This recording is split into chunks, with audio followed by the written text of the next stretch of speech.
Quote of the day. Don't be scruffy and change your air filter. Give us a wave, Paul. Yamaha World Raid Tenere 700.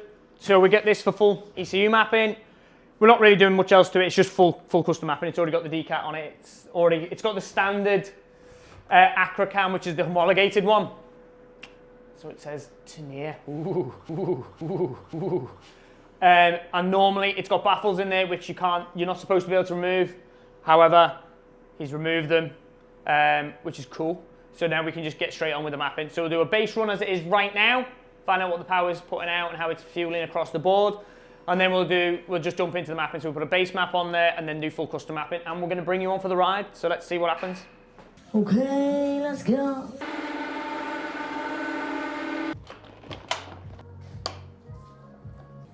No YouTube sounds over. So we would normally be deleting the snorkel on these. So we remove this, fit a DNA and put a DNA stage 2 kit on it. But the customer's kind of leaving it as it is. But they are super simple to fit. It's literally just undo the 4 screws, whip off the original snorkel, and then drop in a new filter and drop in the thing. And honestly, on the 700 rate, this engine, you gain tons of mid-range. It's actually like, for pound, it's like the best mod you can do to one of these. So if you're ever looking at it, we'll put a link in the description for the actual part itself, but they are brilliant little bits of kit. They work really, really well. All right, let's move on.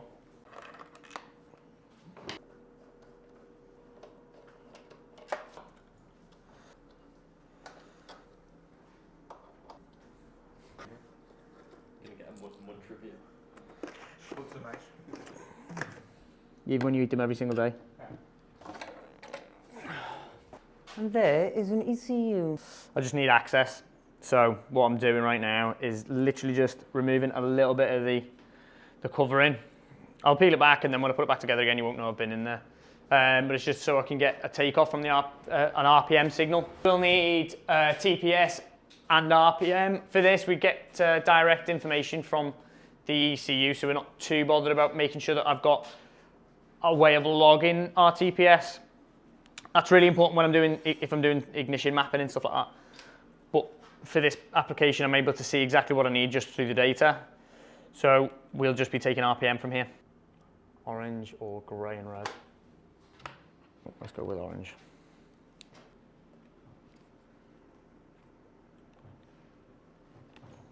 All good.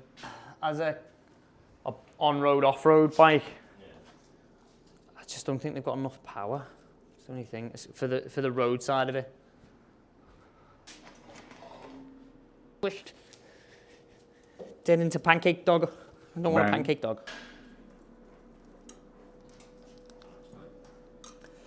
Just do the tyre pressure, make sure it's not too soft. If it's too soft, basically you lose tons of power because the tyre is just conforming to the drum. Also, it's more likely for it to hit the bed of the dyno as well, which isn't cool. Makes loads of noise. So we're just going to pump it up a little bit. It's got 28 PSI in it now. We'll put it up to 40 and then we'll drop it back down once we're done. Oh, what an offer. Give us a pull on this. Okay. Oil. Good. Chain's good. Tyres been pumped up. Oil's fine. Sounds alright. It's brand new anyway. It's not done anything. So long as nothing was undone when it was built in the first place, it's fine. So we'll just get into a run now. That'll be our base, and then we'll see where we are from there. Let's go.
Right, so we've just done the baseline runs on the Tenere.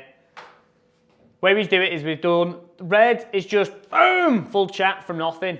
Well, mostly from nothing, from our 2000 revs.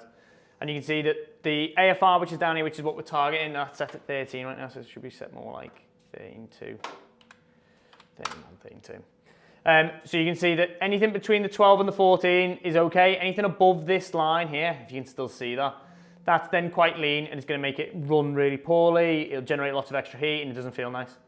It also increases degradation of the engine. So you can see that on the red, which is the before, so this is power, this is torque. It's nice and smooth, but the fueling's quite lean still, so it's sitting in the 14s, and then as soon as it gets to about 8.4-ish, it then drops into where you'd hope it to be. But the blue is more realistic. So blue is actually like transitioning. So as you're opening the throttle and all of that, and that's more real world because you're not going 100% from 2000 revs often. So this is more what it's going to be like. And as you can see, it's right into the high 14s, into the 15s, and that is super, super common. That is just the way pretty much every single bike that comes out the factories are now because they've got to conform with all the emissions regulations. So the irony with stoichiometric is to be able to burn off all parts, air and fuel. That's all well and good, but on a bike that doesn't work that well, and that's 14.7, and that's actually more than that. That's actually like 15:1. So it's far too lean, generates way too much heat. It doesn't feel nice. You can feel that aggressive pulse from the engine, which is why you feel it going jerky all the time, and it's aggressive when you're coming off throttle. That's all because the fueling is too lean there, so we need to pull this right down. Now, where we're transitioning, we won't be targeting 13.1, 13 or anything like that. We will be actually targeting a slight bit leaner than that, purely for, not emissions, but purely for economic reasons, so that you get a little bit more fuel, a little bit more MPG. But as soon as you get past like 20% throttle, then we will drop it down to where the bike actually likes the power, which is going to be whatever AFR value the bike's like. Now, these like to be around about 13.1, so that's what we're going to be pretty much targeting. But this is what it is right now. We will basically flash the ECU, remove all the restrictions, remove all the stuff that we don't want anymore, and then run it again. I'll show you the process of what is involved in building the map, and then we will flash it again and then repeat the process to get it bang on what we want it to be. Flash has occurred.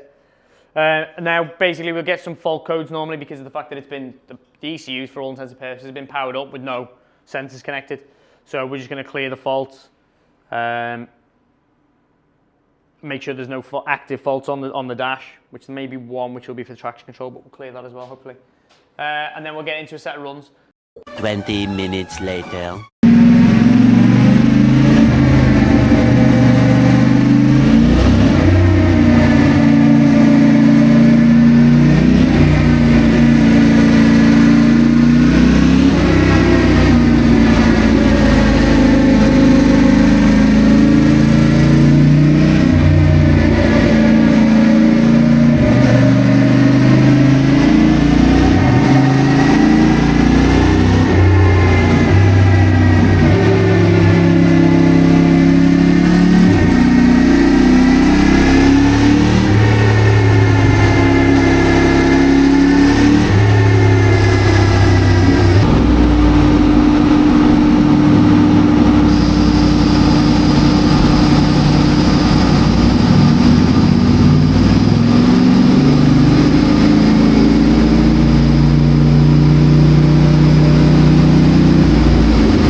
as we look at the intake air pressure map, you can see that where it's blue, that's where I'm adding fuel. Now if I just jump to this, you can see that I'm adding in parts 30% extra fuel.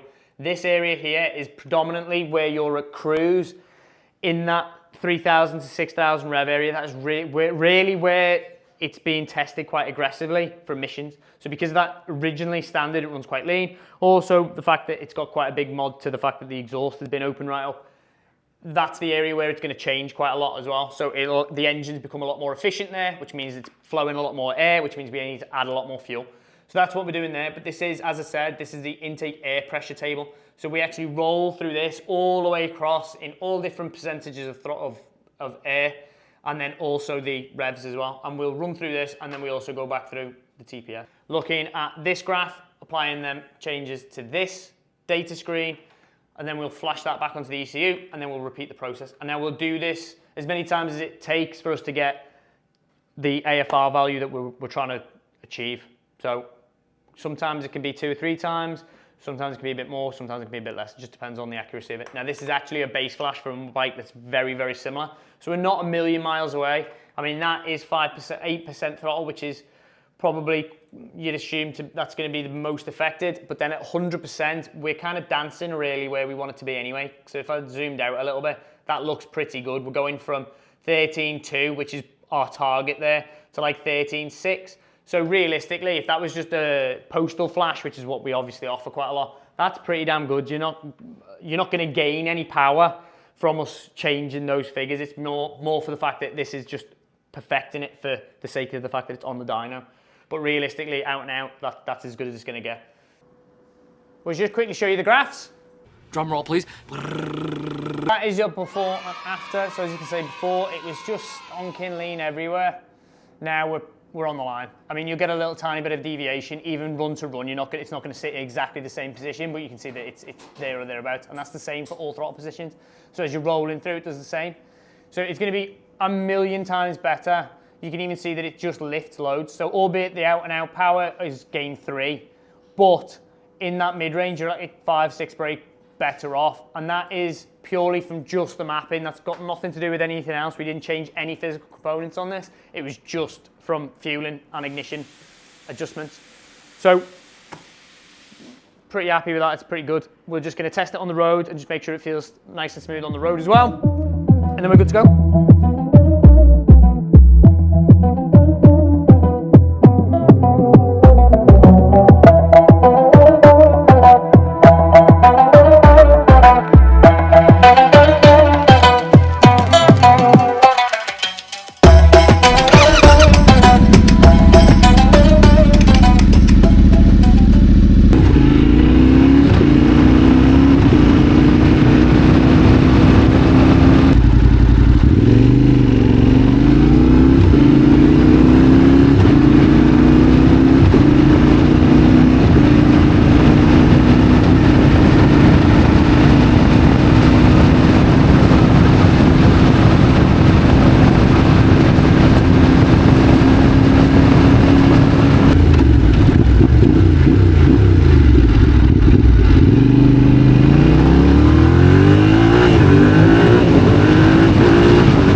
Done the test ride. It was flawless on the test ride. It's super smooth.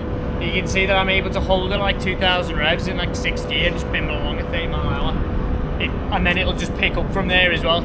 It's so nice and so smooth to ride. Totally happy with the finish. It's all done, all ready to be collected. On to the next one. If you're interested in this video and any other stuff that we're doing, don't forget to like and subscribe. Send us any comments, or if you've got any questions you want to ask, you're more than welcome to drop them in the comments and we'll do our best to get back in touch. Thanks again. See you in the next one.